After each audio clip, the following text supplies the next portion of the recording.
اقوام متحدہ میں پاکستان کے سفیر عاصم افتخار نے تمام فریقین سے تحمل اور بردباری کا مظاہرہ کرنے کی اپیل کی۔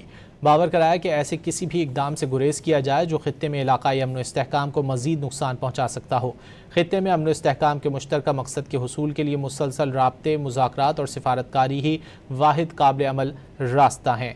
سلامتی کونسل میں بریفنگ کے موقع پر پاکستان کے مستقل مندوب سفیر عاصم افتخار احمد نے کہا کہ پاکستان کو خطے میں بڑھتی ہوئی کشیدگی پر گہری تشویش ہے جو کسی بھی فریق کے مفاد میں نہیں ہے۔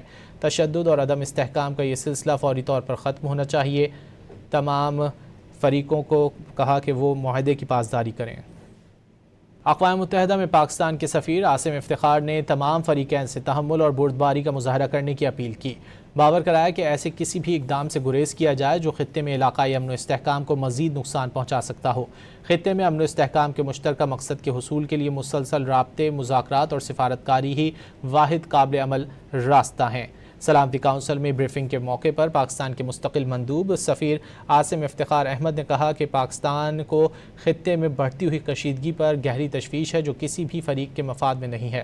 تشدد اور عدم استحکام کا یہ سلسلہ فوری طور پر ختم ہونا چاہیے۔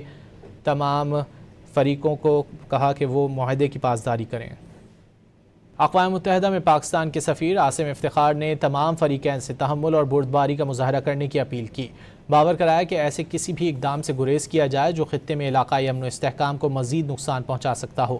خطے میں امن و استحکام کے مشترکہ مقصد کے حصول کے لیے مسلسل رابطے، مذاکرات اور سفارتکاری ہی واحد قابل عمل راستہ ہیں۔ سلامتی کونسل میں بریفنگ کے موقع پر پاکستان کے مستقل مندوب سفیر عاصم افتخار احمد نے کہا کہ پاکستان کو خطے میں بڑھتی ہوئی کشیدگی پر گہری تشویش ہے جو کسی بھی فریق کے مفاد میں نہیں ہے۔ تشدد اور عدم استحکام کا یہ سلسلہ فوری طور پر ختم ہونا چاہیے۔ تمام فریقوں کو کہا کہ وہ معاہدے کی پاسداری کریں۔